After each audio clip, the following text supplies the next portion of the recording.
વ્યાજખોરોના આતંકથી લોકોને મુક્તિ અપાવવા માટે રાજ્ય સરકાર પ્રશંસનીય કાર્યવાહી કરી રહી છે। ગુજરાતમાં વ્યાજખોરો પર સૌથી મોટી સ્ટ્રાઇક કરવામાં આવી છે, ત્યારે હવે કચ્છના ગાંધીધામમાં વ્યાજખોરોની મિલકત જપ્ત કરવામાં આવી છે।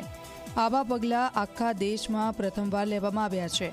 પૂર્વ કચ્છ પોલીસે વ્યાજખોર ભાઈ અને બહેનની ટોળકી સામે ગુજસેટોક અંતર્ગત ગુનો નોંધ્યો છે અને આરોપી તેમજ તેમના માતાને લીધેલા મકાનો સીલ કરાયા છે। આ મકાનોની હરાજી બોલાવીને તેમાંથી મળનારી રકમ રાજ્યના લોકોના લાભ માટે વપરાય તેવી યોજના બનાવવામાં આવશે।